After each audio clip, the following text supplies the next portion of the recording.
Hey everyone, and welcome back to TowerGate. It is day 69.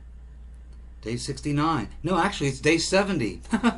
Yesterday was day 69. Today is day 70. That's right. It is May the 12th, 2017. Day 70 of TowerGate. Yeah, I'm a little slap happy. I don't know if I've ever mentioned this before, but I work for, I think one of the, if not the largest, maybe the second largest General Motors parts distributors in the world. We ship about 30,000 GM parts every day.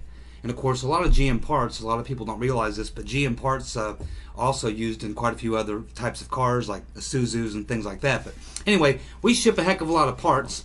Our facility, the real estate that our massive warehouses are located on, is so large that we're probably bigger than some small towns. So we ship a lot of parts, okay, and just been working a lot lately. We've been very busy, which is very good, because it means one of two things: either a lot of people are buying new cars, or a lot of people are crashing their cars. Now, hopefully, it's people buying new cars and not people crashing their cars. Hopefully, that's not the reason. Although we do send out a lot of doors and bumpers and windshields and everything else you can imagine, headlights and everything. Anything that you need to build any particular GM model car, we could build that car right from our warehouse. We got every single part that you need to put together a car. So hundreds of thousands of parts, literally. So anyway, we've been working a lot. I think Monday we did 12 hours. Tuesday I put in 13. Wednesday we did 12. Today we did 11.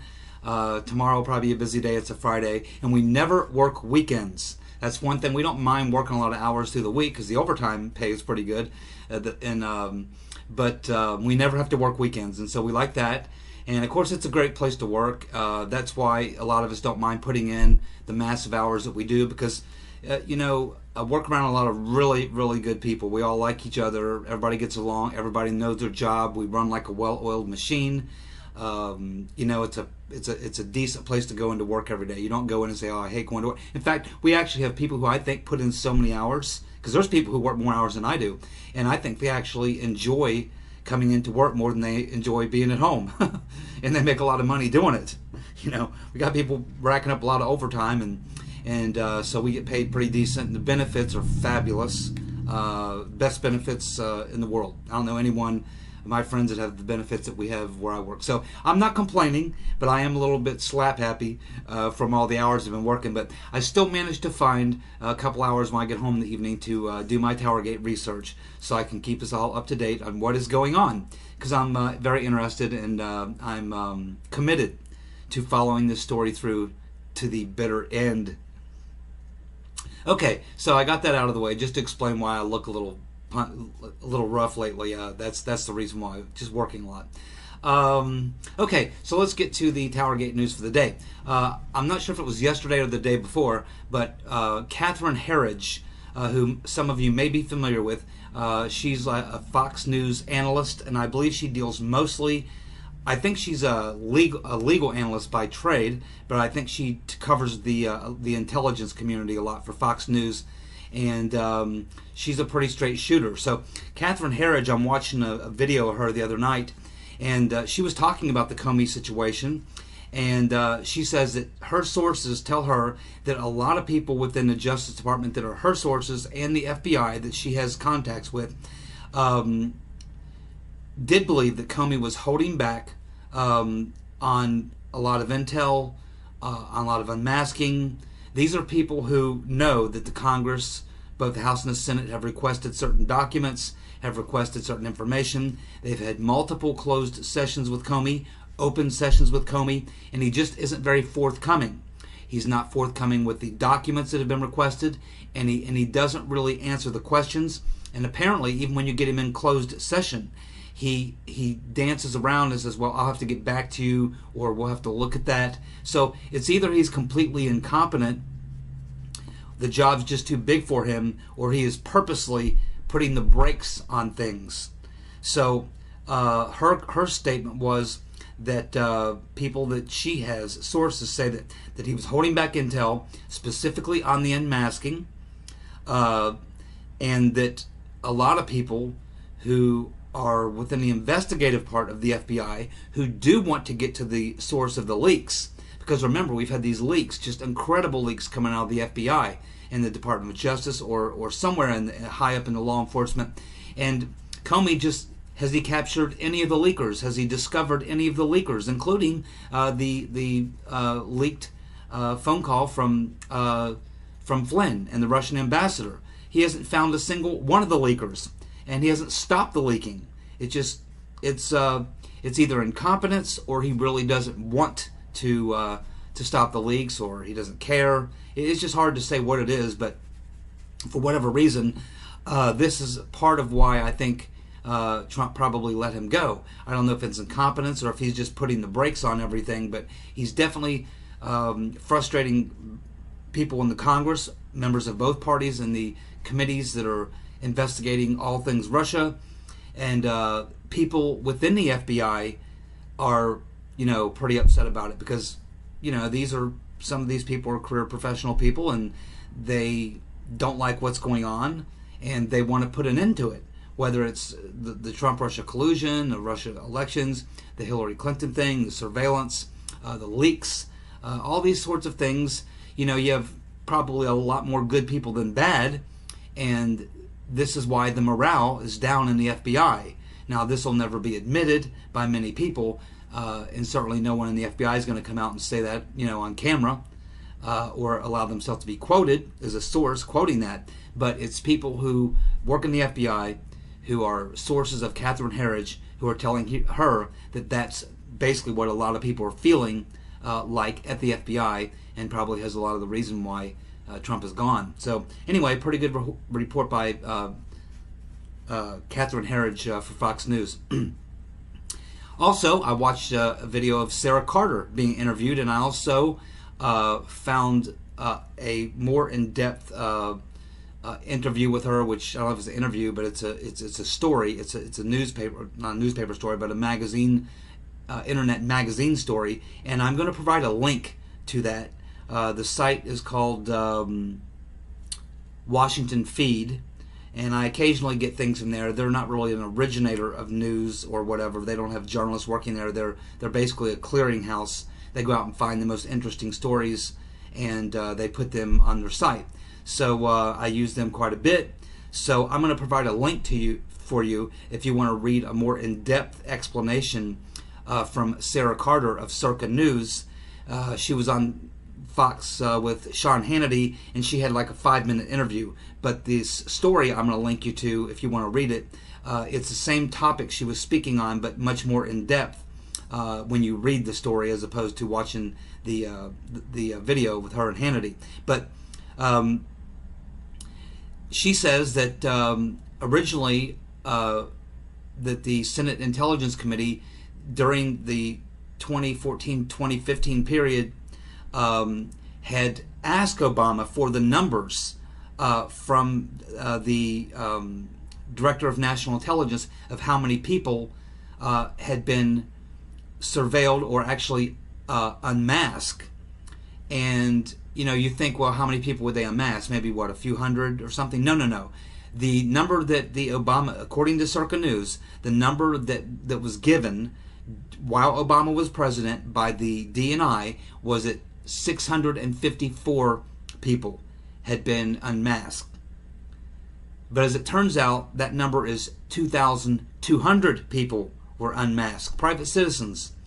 That is about a 300% increase over the previous years. So something was happening in the 2 years prior to the election for there to have been a 300% increase in the amount of people unmasked. We're not even talking about the number of people surveilled. We know from the ACLU, from the story I did last week that I told you about, over 33,000 people that we know about, that there's record of. But now we're finding out that the unmasking, which we were led to believe was just a very rare thing, wasn't that rare at all in the last 2 years of the Obama administration. And so you can make of that what you want, but it certainly looks like there was some sort of a political operation going on to unmask all these people. And so this is just very interesting. So I'll provide the link for you to that, and you can check it out for yourself if you'd like. So that's thousands of people being unmasked. And another thing is, a lot of times we're learning, again, from Sara Carter in this article, that you would think that when they do this unmasking that it's something that's so special and so rare that they would make out a report or something on it. And while they do note the particular unmasking or whatever, specifically who was unmasked or when, they really don't ever give any reason or cause for why they do it. And whenever you ask them, they have a general response to that, which is, well, it helps us have a clearer understanding of exactly what's happening in the conversation if we can see both sides of it, and that's why we unmask it. But the problem that we have and that we've learned about the unmasking is that the unmasking was not just done at the NSA at that level and shared with just the people who were working on it or needed to know, but we know that Susan Rice was getting these unmasked names, and we don't know how many and who, but she was literally creating spreadsheets of the entire conversations. We're not just talking metadata. Remember, we were all told, oh, we just collect the metadata. We don't actually read the conversation. Oh, no. They get the metadata, and then once they got the metadata, that allows them to go in and anytime read the entire conversation or listen to the entire conversation. So we're being misled with terminology. And Circa News with Sara Carter doing a really good job of really honing down on this. And she says that there's a lot more to learn, and that the implications that could come if we ever get to the bottom of it, the implications are just extraordinary. Again, I don't know if this is the exact word she used, but I'll use them. Much more serious than Watergate. Much more serious.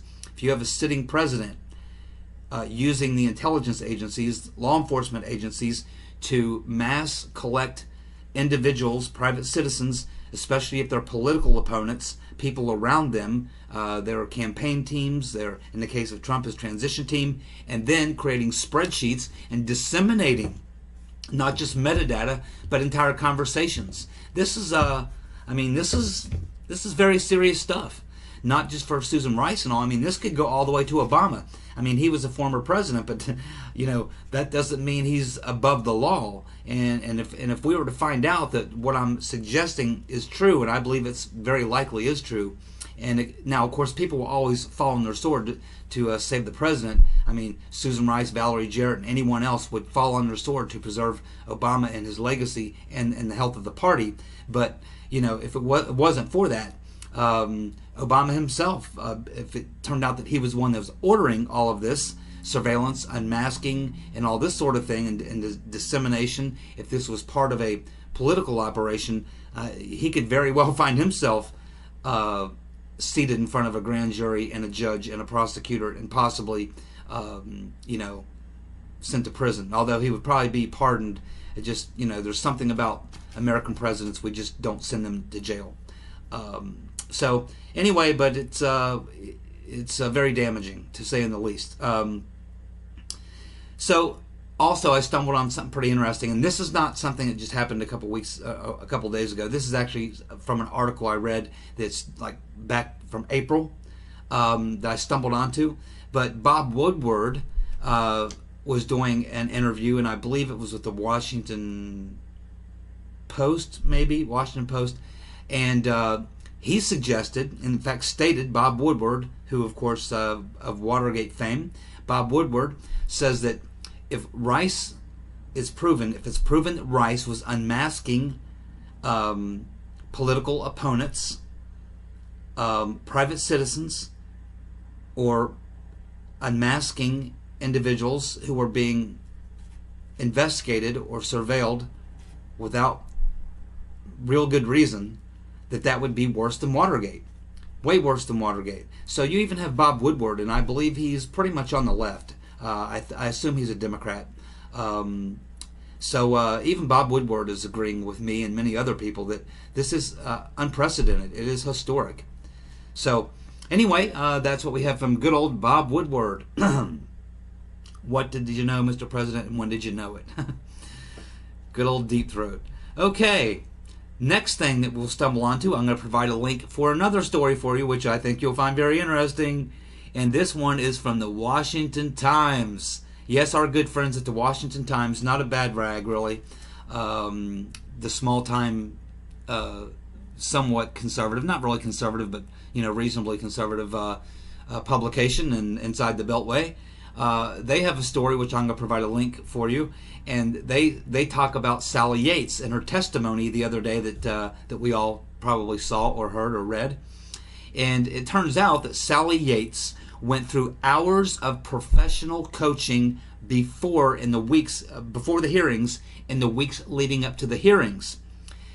Now, it's funny because when I did the video the day after, and I said, it looked to me like Yates almost was, like an actor on cue, like she was certain things that buzzwords or certain things, questions that she went into almost like a prepared diatribe. Certain things that she wanted to expand on, certain things she wanted to be, really spend time talking about, and then there was certain things that she wanted to spin out of immediately, falling back on Comey's line. Well, in fact, she actually said a couple of times, FBI Director Comey, when he was asked about this, he said he wasn't going to comment because of national security or classified or what have you, and I think I'm going to say the same thing. So there were certain issues that when she was asked, she wanted to change the subject, do away with that question very quickly. She wanted to focus her energy and her time on other things, and when she got into a question that would allow her to expand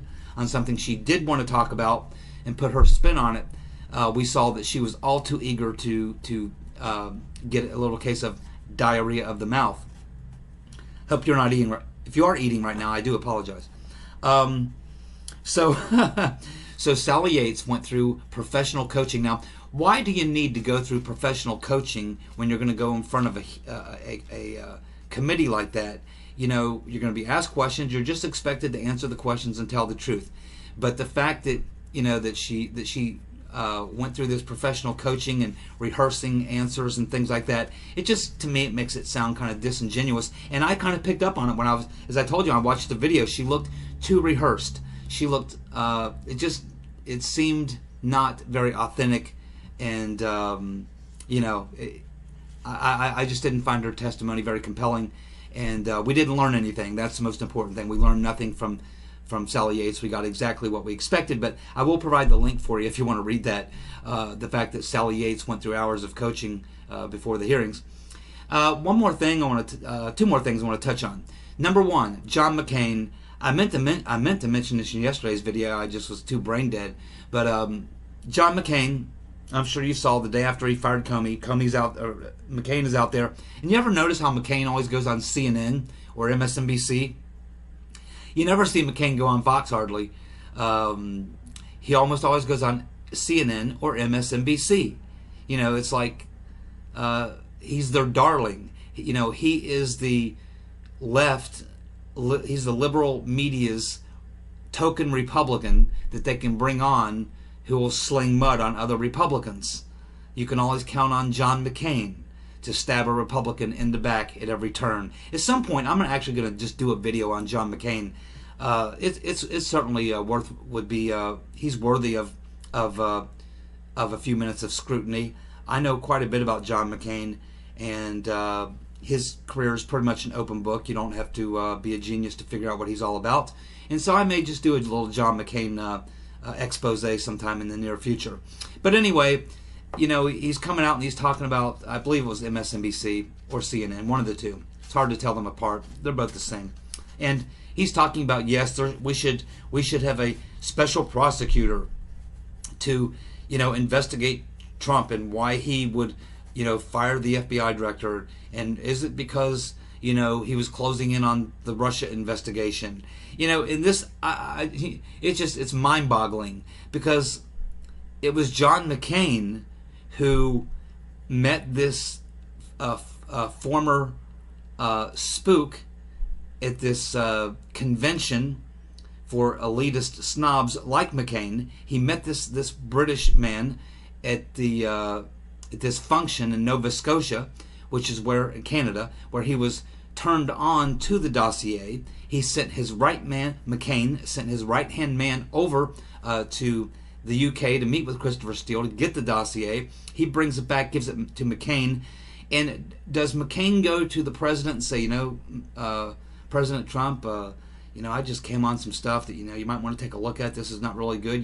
He might have done something like that, being a fellow Republican and wanting to protect Republicans or even help the president.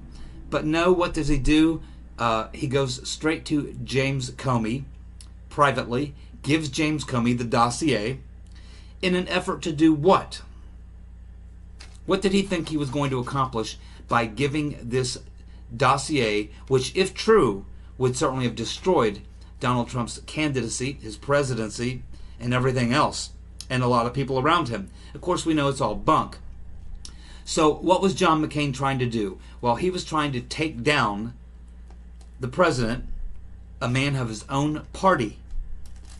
And I think it borders very, very close on sedition, because we're talking about, just forget about the Republican-Democrat part of it, just any American, and we're talking about a U.S. senator, but any American who would travel to a foreign country to get some sort of a document which could bring down a president, and then to bring that back and slide that over to the FBI director, hoping that he would launch an investigation that could bring down the president, you're bordering very, very close on sedition. It's certainly somewhat traitorous. Great Britain's a foreign government. The United Nations is not our friend. It's very close. So here it just struck me as completely bizarre that you got John McCain on MSNBC or CNN talking about needing a special prosecutor to investigate why Trump fired the FBI director, when he was a man who went behind the president's back, gave a bunch of garbage to James Comey, the FBI director, for the very intent of destroying the president. And when you destroy the president, you're doing harm to the country as well. The country doesn't do well when the president or president-elect is destroyed in a scandal like that. That's probably the main reason that Comey didn't recommend prosecuting Hillary, was because she was the Democratic nominee. And of course, if you're the FBI director and you discover that Hillary is engaged in violating the Espionage Act by mishandling classified information thousands and thousands of times, including SAP programs, to come out and reveal that and launch an investigation that would lead to her prosecution would be epic. It would be absolutely epic. And I can understand he wasn't in a good position. I'm not saying I'd want to be the FBI director having to make that decision, but you know what? Your job is the FBI director, not the prosecutor, not the judge, and not the jury. His job was to determine whether or not a crime had been committed. At that point, he goes to the Attorney General and says, hey, we've investigated this. We have found clear thousands and thousands of instances of violation of the Espionage Act, negligence, carelessness, call it what you will. It's a violation of the Espionage Act, and therefore we're turning this over to you, Attorney General, and the Department of Justice to decide how you want to go forward to proceed or what have you. At that point, it's out of Comey's hands. He's done his job. But he decided to act as the FBI director, the investigator, as the judge, as the lawyer, as the jury, and everything else. He took it upon himself. And I think largely because maybe he thought, well, the evidence is here to do this, but this is the Democratic nominee, and I don't want to be the FBI director that threw this entire election into, chaos. But, the way I would look at that, if I were the FBI director, is I would say, yes, it is going to throw the election into chaos. It is going to create a major event in American history which is unprecedented. Yes, it's extraordinary by any measure. But the fact of the matter is, I would look at it myself if I were the FBI director and say, but you know what? I didn't set up an illegal private server in my home, unencrypted, and then try to destroy the evidence of the emails and other information that were on that private server. I didn't commit the crime. I didn't do these things. Hillary Clinton did. So, this idea that Comey would have felt like he would have been to blame for throwing this whole thing into chaos by holding Hillary Clinton to the same standard you and I would be held to. No, that's not the way he should have looked at it. He should have looked at it the way any professional law enforcement agency person, FBI director, would look at it and say, you know what? you know, she did it. She did it. It's not my fault that all this is going to happen, that the election is going to turn into chaos and it's going to be catastrophic and historic and all these other things. It's not my fault. I didn't set up the private server with thousands and thousands of classified emails, which I mishandled, which I was negligent in handling, including 22 SAP programs. No, that was Hillary Clinton. And I thought James Comey lost all credibility at that point. And I'm not saying I would like to have been in his position, and I'm sure none of you would either. That's not a good position you want to be in. But you know what? When you are the FBI director, you know, you don't take the job if you don't think that you're going to have the stones to make decisions in situations where, you know, you could be investigating powerful, famous, rich people. And, you know, you may have to do something that's not going to make you very popular. It may create chaos, but you know, you have to do your job. And if you're the FBI director and you find someone has violated the Espionage Act, you have to forget that person's name, how rich they are, how connected they are, how powerful they are, whether they're running for president or running for dog catcher or whatever they're on, waiting tables or, you know, whatever. You have to forget all those things. You have to look at the crime and not the person. James Comey was not able to do that, and that's shows he just didn't have the courage to do the right thing, and that's why he's gone. And we're all better off for it. Hopefully, we'll maybe look into those Clinton emails again, along with the Clinton Foundation and many other things. And maybe we'll actually stop the leaks and find the person who leaked the conversation between Flynn and the Russian ambassador. You know, a lot of things, Comey failed in a lot of ways, and did a lot of things that, he deserved to be fired, bottom line. One last thing I want to touch on. Now that he is gone, hearing lots of people talking about, well, who might replace Comey? And I keep hearing three names that people keep talking about on their wish list. Excuse me. That's good stuff. So we're hearing Giuliani, Trey Gowdy, and David Clark, the sheriff, who's, you know, you see on Fox News all the time, and a big defender of Trump, who I think was a lifelong Democrat, but he's like a conservative Democrat. But I don't think it will be Comey, Giuliani, or David Clark. First of all, David Clark, a decent man, I think an honest man. You know, obviously he's a sheriff. That's good, but not quite the background you need to head the FBI. I think that you could do way better than him. Not there's anything wrong with him personally, but you know, you do have to have a little bit different type of background to be the FBI director than what you would need to be a sheriff. So I don't really think David Clark is someone I think you'd be seeing as FBI director. I think in the case of Giuliani, there's a couple things with Giuliani that apply to both him and Trey Gowdy. They're both political people. They both held political office for one party or another. They're both politically outspoken. Obviously, Giuliani's a friend of Donald Trump, and he's a very political person. Plus, Giuliani actually has a company now. He's one of several partners in this company. It's an international company. I think they sell some sort of computer security software or something like that, security systems. It has to do with security, national security maybe. And I think he's pretty much caught up in this company that he's running now. He's traveling around the world a lot. He's making a hell of a lot of money. I don't really see Giuliani, too political, and the same reason for Gowdy. I don't think that Trump's going to be looking, and I would not personally be looking at anyone who was real political. I wouldn't be looking for, I just don't think it's, it's not the way I would go. I wouldn't appoint a Republican, a Democrat, a Libertarian, or anybody who had really held elective office, who'd been a politician. It's not the route I would go. I would go into the agency, into the FBI or Department of Justice, someone who obviously has a legal background, who's got a law degree, someone who has, which most people that work for the FBI, they have a legal background. They study law. It's the number one way. If you want to get a job at the FBI, go study law. So I would go from within the FBI, someone who's been a career professional at the FBI, maybe find someone who's been there for 20 years or so, someone who's been around a while, been in the FBI, they're a career professional, they're someone who's never run for political office, they're someone who is not ideological, someone, the type of person who when you talk to them you can't tell if they're on the left or right or anything else, they're just apolitical type people. These are generally going to be the best types of people to head up something like the FBI. So that's the route I would go. And, you know, Donald Trump, he could really throw the liberals a hard curve if he were to appoint a female head of the FBI, which I would certainly consider.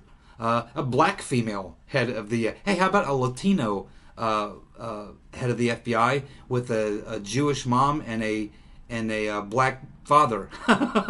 You know, go all out. Donald Trump should go all out. He could have a lot of fun with this. And I'm sure that there's probably someone probably reasonably competent who could actually be a very good FBI director who's female, probably African American, maybe Latino. I mean, FBI is a large organization. There's some pretty qualified people there. So I think that he could take this opportunity. He could have a lot of fun with that. Could you imagine if Trump nominated a female FBI director? I mean, just the way he triggers and plays the media, this would seem like the classic Donald Trump move. I mean, it's a classic move that he would probably make. But I honestly think that Trump will not do that just to be doing it. He won't put someone in there just because they're female or African American or what have you.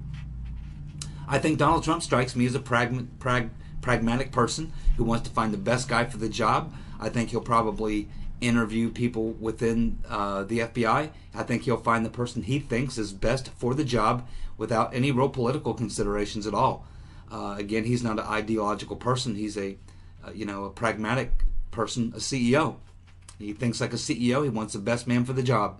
And I think that that's who he's going to be looking at. So anyway, I don't think it will be Trey Gowdy or David Clark or Giuliani. I just don't see that happening. Too political. But anyway, that's my thoughts today. I'll provide those links for you to both the stories I was talking about, the Washington Times link, which you can learn about Sally Yates getting coached, and some other things as well in that article, and also the article which gives you some more detail on what Sarah Carter was talking to Sean Hannity about, just in much more detail and more facts. And I'll provide that link for you as well.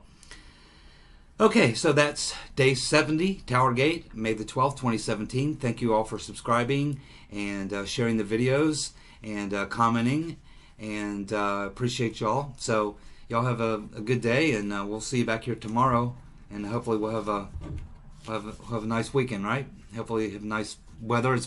I live in southern Ohio. It's been raining and cloudy and cool here for like 2 weeks, so we're trying to figure out what's going on. But we are supposed to have some nice weather this weekend, so hopefully you all will have nice weather as well, and we'll all have a nice weekend, and hopefully I'll get some sleep and some rest.